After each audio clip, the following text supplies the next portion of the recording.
नमस्कार, news room में आप सभी का स्वागत है। देश में बढ़ते धर्मांतरण के मामलों को लेकर देशव्यापी चिंता देखी जा रही है। कई राज्यों की डेमोग्राफी बदल चुकी है, जिसको लेकर सरकारों पर अदालतें भी कई बार गंभीर टिप्पणियां कर चुकी हैं। सवाल उठता है कि कब बनेगा देश में धर्मांतरण विरोधी सख्त कानून।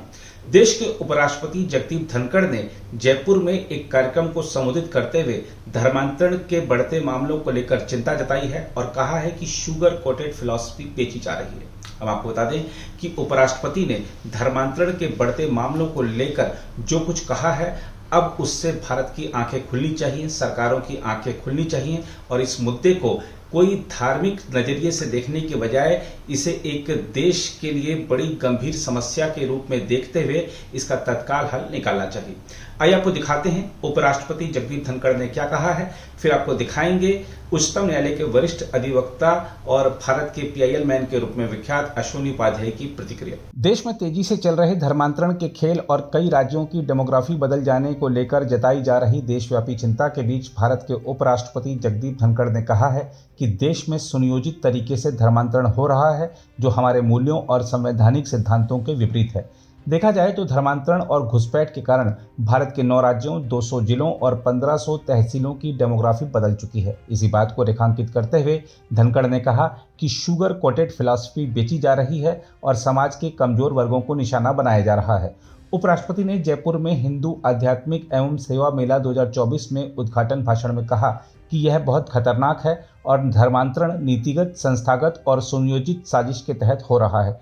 धनखड़ ने कहा कि शुगर कोटेड फिलॉसफी बेची जा रही है, आदिवासियों सहित समाज के कमजोर वर्गों को निशाना बनाया जा रहा है और उन्हें प्रलोभन दिया जा रहा है। उन्होंने कहा, हम धर्म परिवर्तन देख रहे हैं और यह हमारे मूल्यों और संवैधानिक सिद्धांतों के विपरीत है। ऐसी भयावह ताकतों को बेअसर करने की तत्काल आवश्यकता है। हमें सतर्क रहना चाहिए और तेजी से कार्य करना चाहिए। आप कल्पना नहीं कर सकते कि वर्तमान में भारत को खंडित करने में सक्रिय लोगों की सीमा कितनी है। सनातन कभी विष नहीं फैलाता, सनातन संचार करता है स्वशक्तियों का। एक और संकेत दिया गया और वो बहुत खतरनाक संकेत है। वो देश की राजनीति को भी बदलाव करने वाला है। नीतिगत तरीके से हो रहा है, संस्थागत तरीके से हो रहा है, सुनियोजित षड्यंत्र के तहत हो रहा है और वो है धर्म परिवर्तन। Sugar coated philosophy is being sold. कहां जाते हैं? They go to vulnerable sections of society. हमारे ट्राइबल लोगों के अंदर ज्यादा इंकर्शन करते हैं, लालच देते हैं। मेरी दृढ़ मान्यता है, we are witnessing very painfully religious conversion in a structured manner as a policy, and this is antithetical to our values and constitutional premises. आवश्यकता है, there is need, और अविलंब आवश्यकता है, तीव्र गति से काम करने की आवश्यकता है to neutralize such sinister forces and pernicious designs. हमें सचेत रहना पड़ेगा, हमें तीव्र गति से काम करना पड़ेगा। भारत को खंडित करने के लिए जो लोग आज सक्रिय हैं, उनका आप अंदाजा नहीं लगा सकते। मैं सामने जब देखता हूं राष्ट्रवाद, राष्ट्रभक्ति, पड़ोसी देश में कुछ होता है और एक व्यक्ति जो संवैधानिक पद पर रहा, केंद्र में मंत्री रहा, वकालत के पेशे में वरिष्ठ अधिवक्ता है, एक नैरेटिव चलाता है, ये भारत में भी हो सकता है।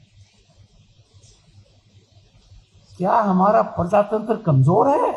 हम आपको बता दें कि देश की कई अदालतों ने भी देश में धर्मांतरण के बढ़ते मामलों पर गंभीर टिप्पणियां की हैं। हम आपको बता दें कि इलाहाबाद उच्च न्यायालय ने हाल ही में धर्मांतरण के एक आरोपी की जमानत याचिका खारिज करते हुए कहा था कि यद्यपि संविधान प्रत्येक व्यक्ति को अपना धर्म मानने और उसका प्रचार करने का अधिकार देता है, लेकिन यह धर्म परिवर्तन कराने के सामूहिक अधिकार में तब्दील नहीं होता। यहाँ सवाल उठता है कि अदालतों की बार बार की कड़ी टिप्पणियों के बावजूद देश में धर्मांतरण विरोधी सख्त कानून क्यों नहीं बनाया जा रहा है। बार बार सिर्फ यही क्यों कह दिया जाता है कि हिंदू समाज को जागृत होना होगा। बार बार जागो जागो हिंदू जागो का आह्वान क्यों कर दिया जाता है। सरकार, मंत्री, सांसद और विधायक क्यों नहीं जागते। धर्मांतरण विरोधी कानून हिंदुओं को जागकर बनाना है या सरकार को संसद और विधानसभा में चर्चा कर बनाना है। आइए देखते हैं इस मुद्दे पर उच्चतम न्यायालय के वरिष्ठ अधिवक्ता और भारत के PIL मैन के रूप में विख्यात श्री अश्विनी उपाध्याय क्या कह रहे हैं।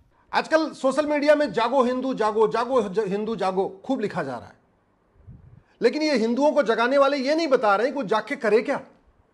कन्हैया लाल जाग गए थे, आई सपोर्ट नुपुर शर्मा लिख दिया, गला काट दिया उनका। एक छोटा बच्चा देवराज जाग गया था, खूब देशभक्ति के गाने गाता था, चाकू से गोद गोद की हत्या हो गई। कमलेश तिवारी जाग गए थे, हिंदू हित की बात करने लग गए थे, चाकुओं से गोद गोद की हत्या हो गई। और कमलेश तिवारी से कन्हैया लाल तक जितने भी जिहादियों ने हत्या किया, आज तक न उनकी 100% संपत्ति जब्त हुई, न उनको फांसी हुई, न उनकी नागरिकता खत्म हुई। अब हिंदू जाग के क्या करे? क्या जिन्होंने कमलेश तिवारी को मारा हिंदू जाग के जाके उनकी हत्या कर दे, या जिसने कन्हैया लाल को मारा हिंदू जाग के उसकी हत्या कर दे? समझ में नहीं आ रहा हिंदू जाग के करे क्या। आप क्या चाहते हो, हिंदू जाग जाए और भारत में 18-18 बच्चे पैदा करना शुरू कर दे? आप ये चाहते हो कि हिंदू, जैन, बौद्ध, सिख ये भी 18-18 बच्चे पैदा करें, ब्राह्मण, क्षत्रिय, वैश्य, दलित ये भी 18-18 बच्चे पैदा करें? चलो ठीक, 18 बच्चे पैदा करेंगे, 20 बच्चे पैदा करेंगे।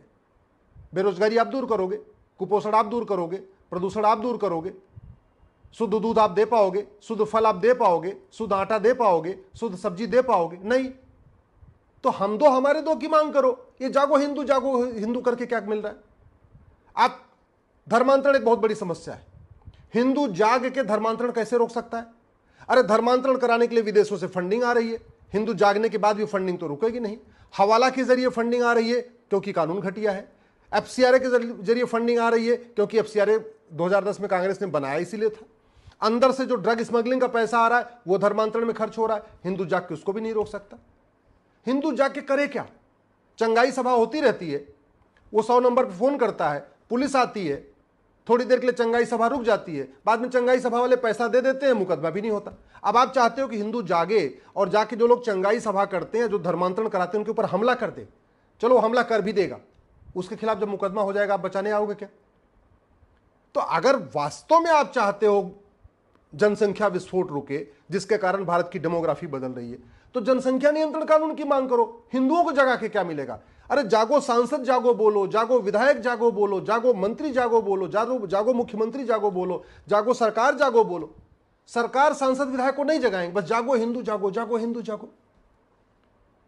धर्मांतरण राष्ट्र की सुरक्षा के लिए खतरा है, लेकिन पुलिस NSA नहीं लगाती, क्योंकि NSA में कहीं राष्ट्र की सुरक्षा के लिए क्या खतरा हो डिफाइन नहीं है। धर्मांतरण देश की एकता अखंडता के लिए खतरा है, फिर भी पुलिस UAPA नहीं लगाती। धर्मांतरण वेजिंग वॉर है, फिर भी वेजिंग वॉर की धारा नहीं लगती। धर्मांतरण देशद्रोह है, फिर भी पुलिस देशद्रोह की धारा नहीं लगाती। धर्मांतरण ऑर्गेनाइज क्राइम है, फिर भी पुलिस गैंगस्टर नहीं लगाती।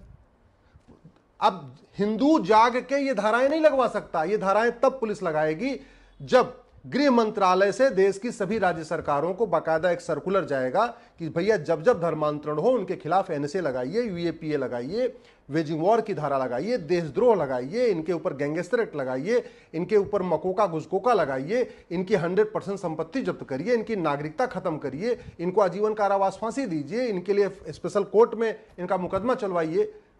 धर्मांतरण तब रुकेगा जब narco polygraph brain mapping lab होगा, कानून बनेगा। फटाफट इनका narco polygraph brain mapping test करिए, इनको सजा दे दीजिए। धर्मांतरण तब रुकेगा जब विदेशी फंडिंग रुकेगी। विदेशी फंडिंग तब रुकेगी जब हवाला बंद होगा, FCRA खत्म होगा। तो हवाला चल रहा है क्यों? क्योंकि कानून घटिया है। विदेशी फंडिंग आ रही है क्योंकि FCRA चल रहा है। तो हिंदू जाके करे क्या? तीसरा जो सबसे बड़ा, पहला खतरा जनसंख्या विस्फोट, दूसरा खतरा धर्मांतरण, तीसरा खतरा जो सबसे बड़ा खतरा है घुसपैठ। 5.5 करोड़ घुसपैठी आ चुके हैं। कुछ हिंदू जागे थे, जाके उन्होंने घुसपैठियों की झुग्गी पे थोड़ा सा उनसे बात विवाद कर लिया, और जिन्होंने घुसपैठियों के झुग्गी पे जाके हंगामा किया था वो जेल में है। आप छुड़ाने आओगे क्या? घुसपैठिए जेल नहीं गए, घुसपैठियों को तो झुग्गी के बदले मकान मिला है दिल्ली में। हाँ, जो लोग घुसपैठियों को हिलाने गए थे, जो घुसपैठियों को भगाने गए थे, वो जेल में बैठे हुए। अब हिंदू जाग के क्या करेगा? घुसपैठ कैसे रोक लेगा? वो बॉर्डर पे जो 2000 रुपए दे के घुसपैठियों को अंदर आने देते हैं, उसको हिंदू जागा हिंदू कैसे रोक लेगा? अंदर आते हैं 2000 रुपए में जो आधार बनवा लेते हैं, उसको हिंदू कैसे रोक लेगा? 2000 रुपए में दलाल उनका ड्राइविंग लाइसेंस बना देता है, 2000 रुपए में उनका बर्थ सर्टिफिकेट बनवा देता है, 2000 रुपए में उनका आधार बन जाता है, 2000 रुपए में उनका डोमिसाइल सर्टिफिकेट बन जाता है, 3-4 हजार रुपए में उनका ड्राइविंग लाइसेंस बन जाता है। ये हिंदू जाग के क्या कर लेगा? भ्रष्टाचार रोक देगा क्या? कैसे रोक देगा हिंदू भ्रष्टाचार? अरे वास्तव में अगर घुसपैठ रोकना है तो घुसपैठियों और उनके मददगारों के खिलाफ कठोर कानून बनाइए। घुसपैठ तब रुकेगी जब जो लोग घुसपैठियों की मदद करते हैं, चाहे आधार बनाते हैं, चाहे राशन कार्ड बनाते हैं, चाहे ड्राइविंग लाइसेंस बनाते हैं, चाहे बर्थ सर्टिफिकेट बनाते हैं, चाहे वोटर आईडी बनाते हैं, जो भी करते हैं, जब उनकी 100% संपत्ति जब्त करने, नागरिकता खत्म करने, आजीवन कारावास, फांसी देने के लिए कानून बनेगा। घुसपैठ तब रुकेगी जब पूरे बॉर्डर का, जो भारत का बॉर्डर है, वहां जगह जगह बोर्ड लगा दिया जाएगा, भारत में अवैध घुसपैठ करना गंभीर अपराध है, पकड़े जाने पे 10 से 20 साल सजा होगी। हर जगह बोर्ड लगा दीजिए बॉर्डर पे, घुसपैठिए देख के वहीं से पीछे चले जाएंगे, अंदर आएंगे ही नहीं। अंदर क्यों आते हैं? क्योंकि घुसपैठियों के खिलाफ हमारे पास कोई कानून नहीं है, इसलिए आते हैं। कानून बनाइए, देखिए घुसपैठ रुक जाएगी। आप घुसपैठ को देशद्रोह घोषित करिए, आप घुसपैठ को राष्ट्र की सुरक्षा के लिए खतरा घोषित करिए, आप घुसपैठ को देश की एकता अखंडता के लिए खतरा घोषित करिए, आप घुसपैठ को ऑर्गेनाइज क्राइम डिक्लेयर करिए। पूरे देश की पुलिस को एक सर्कुलर भेजिए कि भैया जो घुसपैठिया पकड़े और जो उसका मददगार मिले उसके खिलाफ एनएसए लगाओ, यूएपीए लगाओ, देशद्रोह की धारा लगाओ, वेजिंग वॉर की धारा लगाओ, उसके ऊपर गैंगस्टर एक्ट लगाओ, गुजकोका मकोका जो भी है उस राज्य का कानून है वो लगाओ, फास्ट ट्रैक कोर्ट में मुकदमा चलाओ, इनको सजा दिलवाओ, घुसपैठ रुक जाएगी। इसमें हिंदू जाग के कैसे क्या कर लेगा? करना सरकार को है, करना सांसदों विधायकों को है, करना गृह मंत्री को है, करना कानून मंत्री को है, काम उनका है। रोकना जो है पुलिस को है, थानेदार को है, हवलदार को है, कप्तान को है, कलेक्टर को है। इसमें जाग के हिंदू क्या करेगा? जाके उनको लाठियों से पीटना शुरू करेगा क्या? चौथा जो सबसे बड़ा खतरा है, ये मदरसा और मिशनरी स्कूल और मैकाले एजुकेशन सिस्टम है। अब मदरसा जो चल रहा है, मैकाले स्कूल जो चल रहा है, जो मिशनरी स्कूल चल रहा है, इसको तो सरकार को राइट टू इक्वल एजुकेशन कानून बनाना पड़ेगा, समान शिक्षा लागू करना पड़ेगा। उसमें हिंदू जाग के क्या कर लेगा? आप बताओ मुझे, क्या करेगा हिंदू? सबसे बड़ा खतरा भ्रष्टाचार। पूरे देश में जितनी देश विरोधी गतिविधियां होती हैं, माओवादियों की फंडिंग कालाधन हवाला से होती है, अलगाववादियों की फंडिंग कालाधन हवाला से होती है, जासूसों की फंडिंग कालाधन हवाला से होती है, गद्दारों की फंडिंग कालाधन हवाला से होती है, कश्मीर के अलगाववादियों की फंडिंग कालाधन हवाला से होती है। पूरे देश में जितने भी अलगाववादी संगठन है, जितने भी भारत विरोधी संगठन है, हिंदू विरोधी संगठन, सबकी फंडिंग कालाधन हवाला से होती है। खालिस्तानियों की फंडिंग कालाधन हवाला से होती है। क्यों हो रही है? क्योंकि हमारा कानून घटिया है। कालाधन विरोधी कानून हमारा महाघटिया, हवाला विरोधी कानून हमारा महाघटिया, भ्रष्टाचार विरोधी कानून हमारा महाघटिया। संपत्ति को आधार से लिंक कर दिया जाए, पूरे देश में जितने सफेद पोस्ट बैठे हुए हैं, इनकी पूरी आय से संपत्ति पता चल जाएगी, बेनामी संपत्ति पता चल जाएगी। एक कानून बना दीजिए कि जिसके पास कालाधन मिला, जिसके पास बेनामी संपत्ति मिले, जिसके पास आय से संपत्ति मिली, उसको 100% जब्त करेंगे, आजीवन कारावास, फांसी देंगे। आधे ऐसे ही भाग जाएंगे। अल्टीमेटली भारत को जाति के आधार पर कौन तोड़ रहा है? उत्तर प्रदेश के 2-3 परिवार हैं, बिहार के 2-3 परिवार हैं, तमिलनाडु में 1 परिवार है, 2 परिवार हैं मान लीजिए, केरल में 1-2 परिवार हैं, बंगाल में 1-2 परिवार है, सबसे बड़ा परिवार दिल्ली में बैठा हुआ है, गांधी परिवार, जो जाति का जहर घोल रहा है, जाति के आधार पर घोल रहा है। ये बाहर क्यों है? मैं ये पूछ रहा हूं, संपत्ति को आधार से लिंक करने के लिए कानून बनाने में क्या समस्या है? संपत्ति को आधार से लिंक कर दिया जाए, 50,000 रुपए से महंगी प्रॉपर्टी को आधार से लिंक करने के लिए कानून बन जाए, सरकार को बैठे बैठे पता चल जाएगा अब्दुल्ला परिवार के पास कितनी बेनामी संपत्ति है, महबूबा परिवार के पास कितनी बेनामी संपत्ति है, बादल परिवार के पास कितनी बेनामी संपत्ति है, हुड्डा फैमिली के पास कितनी बेनामी संपत्ति है, गांधी परिवार के पास कितनी बेनामी संपत्ति है, सैफई परिवार के पास कितनी बेनामी संपत्ति है, स्टालिन फैमिली के पास कितनी बेनामी संपत्ति है, ममता परिवार के पास कितनी बेनामी, सबका मिल जाएगा। और बस उसके बाद एक कानून बना दिया जाए, भैया हम सबका जिसके पास कालाधन बेनामी संपत्ति मिल रही है इसको हम narco polygraph brain mapping test करेंगे और टेस्ट में कंफर्म हो गया, हम आजीवन कारावास, फांसी देंगे। 100% संपत्ति जब्त करेंगे, नागरिकता खत्म करेंगे, आजीवन कारावास, फांसी देंगे। मैं गारंटी के साथ कहता हूं, ये जो भारत में जाति का जहर घोलने वाले 100 परिवार है ना, जो भारत में भाषा के आधार पर लड़ाने वाले 100 परिवार हैं, या भारत में क्षेत्र के आधार पर जो जहर घोलते रहते हैं, या भारत में अगड़ा पिछड़ा करते रहते हैं, दलित बनाम संवर्ण करते रहते हैं, ये सारे भारत छोड़ के भाग जाएंगे। हिंदुओं के जागने से भारत छोड़ के भागेंगे नहीं, कानून बनाने से भारत छोड़ के भागेंगे। तो कानून बनाना पड़ेगा। आपको बोलना चाहिए जागो सरकार जागो, आपको बोलना चाहिए जागो सांसद जागो, आपको बोलना चाहिए जागो मंत्री जी जागो, जागो मुख्यमंत्री जागो। आप क्या कह रहे हो, जागो हिंदू जागो जागो। अरे हिंदू जाग के कौन सी समस्या खत्म करेगा? एक समस्या मुझे बता दो जो हिंदू जाग को खत्म कर सकता है। ड्रग स्मगलिंग कारण हमारे बच्चे बर्बाद हो रहे, स्कूल कॉलेज हर जगह सारे ड्रग बिक रहे हैं, यंग जनरेशन पूरी बर्बाद हो रही है। पूरा ड्रग का कारोबार एक पर्टिकुलर जानते हैं सब लोग कौन करता है, कहां से आ रही है ड्रग, और सबसे ज्यादा ड्रग कंजम्पशन कहां हो रहा है? हिंदू जैन बौद्ध सिख के लड़के ले रहे हैं, ब्राह्मण क्षत्रिय वैश्य दलित के बच्चे ले रहे हैं। तो ब्राह्मण क्षत्रिय वैश्य के बच्चे दलित के बच्चे नशेड़ी हो रहे हैं, हिंदू जैन बौद्ध सिख के बच्चे नशेड़ी हो रहे हैं, और इस नशे से जितना पैसा आ रहा है वो सारा एक जगह जा रहा है, भारत विरोधियों के पास जा रहा है। तो हिंदू जाग के नशा तस्करी कैसे रोक सकता है? अरे नशा तस्करी तब रुकेगा जब नशा तस्करी को आप देशद्रोह घोषित करिए, नशा तस्करी को आप राष्ट्रीय सुरक्षा के लिए खतरा घोषित करिए, नशा तस्करों को जो है आजीवन कारावास फांसी देने के लिए कानून बनाइए, narco polygraph brain mapping test करिए, इनका टेस्ट करिए, इनको फांसी दीजिए, देखिए सही मामला ठीक हो जाएगा, नशा तस्करी रुक जाएगी। नशा तस्करी रुक जाएगी तो स्वाभाविक सी बात है सनातन धर्म मजबूत होगा। उसमें हिंदू जाग के क्या करेगा?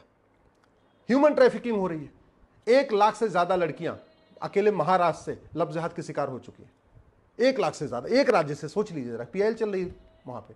ऐसे केरल में घटना आई है कि यहां उड़ीसा, असम, बिहार, छत्तीसगढ़ और बंगाल के 5 राज्यों के गरीब बच्चों को किडनैप किया गया, 60,000 बच्चों को ले जाया गया केरल में और वहां उनको कन्वर्ट कर दिया गया यतीम खानों में रख के।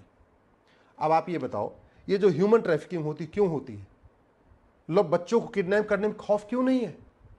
क्यों? क्योंकि हमारा कानून सड़ा हुआ है, हमारा कानून महा घटिया है। हमारे बच्चे अश्लीलता के चक्कर में बर्बाद हो रहे हैं। अश्लीलता रोकना किसका काम है? सरकार का काम है। कानून बनाना किसका काम है? सरकार का काम है।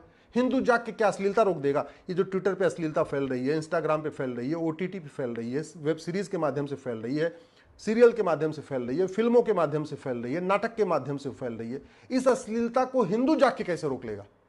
इसलिए तो कानून बनाना पड़ेगा। हमारे बच्चे सनातन संस्कृति भूलते जा रहे हैं, क्यों?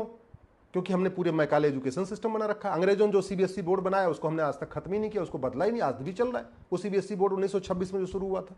हम एक भारतीय शिक्षा बोर्ड नहीं बनाए, हम 1 नेशन 1 एजुकेशन बोर्ड नहीं बना सके, हम 1 नेशन 1 सिलेबस नहीं लागू कर सके, हम 1 नेशन 1 करिकुलम नहीं लागू कर सके, हम यूनिफॉर्म एजुकेशन सिस्टम लागू ही नहीं कर पाए। हमने वेद की ऋचाओं को स्कूल में डाला नहीं, हमने गीता रामायण को स्कूल में पढ़ाया नहीं, तो फिर उसमें हिंदू जाग के क्या कर लेगा? अगर भारत में जितनी समस्याएं हैं इसमें कोई एक समस्या बताइए जो हिंदू जाग के ठीक कर देगा। और मैं कह रहा हूं भारत की 80% समस्याओं को 1 साल में खत्म किया जा सकता है। 1 साल में, केवल कानून बनाने की जरूरत है। आखिर क्या कारण है कि भारत में हिंदू असुरक्षित है, लेकिन दुबई में, भारत में हिंदू 80% है फिर भी अनसेफ फील करता है, दुबई में हिंदू मात्र 15% है फिर भी सेफ है? जो समस्या भारत में है वो दुबई में क्यों नहीं है? भारत में अवैध निर्माण होता है, सड़क के किनारे मजार बनती है, दरगाह बनती है, पक्का कब्रिस्तान बनता है, खाड़ी देशों में क्यों नहीं बन जाती? भारत में यहां पे लव जिहाद हो रहा है, लैंड जिहाद हो रहा है, दुबई में क्यों नहीं हो जाता? आप जरा इसको समझिए, भारत की कोई समस्या लाइलाज नहीं है। लेकिन जागो हिंदू जागो हिंदू जागो हिंदू करके कुछ नहीं होगा। जागो सरकार जागो, जागो सांसद जागो, जागो विधायक जागो। आपको यह कहना पड़ेगा। आप व्हाट्सएप पे वीडियो फॉरवर्ड करके कुछ नहीं कर पाएंगे। आप जाइए, संडे के दिन एक दिन जाइए, सांसद को पकड़िए और उससे ये सांसद से पूछिए कि जो समस्या भारत में है ये सिंगापुर में क्यों नहीं है, जापान में क्यों नहीं है, चीन में क्यों नहीं है, अमेरिका में क्यों नहीं है? जो समस्या भारत में है वो दुबई में क्यों नहीं है, कुवैत में क्यों नहीं है, बहरीन में क्यों नहीं है? उससे ये पूछिए कि भारत में इतनी नशा तस्करी है, मानव तस्करी है, बाकी और जो अपराध हैं, ये चीन, जापान, सिंगापुर, दुबई में क्यों नहीं है? तो सांसद को जगाइए, विधायक को जगाइए, मंत्री को जगाइए, कलेक्टर कप्तान को जगाइए, सरकारों को जगाइए। हिंदू जाग चुका है, उसको पता है, लेकिन जागने के बाद भी कुछ नहीं कर सकता। जागा हुआ हिंदू न धर्मांतरण रोक सकता है, जागा हुआ हिंदू घुसपैठ नहीं रोक सकता, जागा हुआ हिंदू बम विस्फोट नहीं रोक सकता, जागा हुआ हिंदू जनसंख्या विस्फोट नहीं रोक सकता, जागा हुआ हिंदू माओवाद खत्म नहीं कर सकता, जागा हुआ हिंदू अलगाववाद खत्म नहीं कर सकता, जागा हुआ हिंदू धर्मांतरण नहीं रोक सकता, जागा हुआ हिंदू रोहिंग्याओं को नहीं भगा सकता, जागा हुआ हिंदू बांग्लादेशियों को नहीं भगा सकता, जागा हुआ हिंदू नशा तस्करी नहीं रोक सकता, जागा हुआ हिंदू मानव तस्करी नहीं रोक सकता, कुछ नहीं कर सकता। ये सारे काम सरकार को करना पड़ेगा, सारे काम कानून बना के करना पड़ेगा। और कानून बनाने के लिए सांसदों को जगाइए, विधायकों को जगाइए, मंत्रियों को जगाइए, जाके उनसे मिलिए। व्हाट्सएप पे वीडियो फॉरवर्ड करके, सोशल मीडिया में फॉरवर्ड करके कुछ नहीं होगा। अगर आप भी लेना चाहते हैं देश दुनिया की तमाम जानकारी तो आज ही सब्सक्राइब करें हमारे चैनल को। साथ ही नीचे दिए बेल आइकन को जरूर दबाएं ताकि हर अपडेट आप तक पहुंच सके।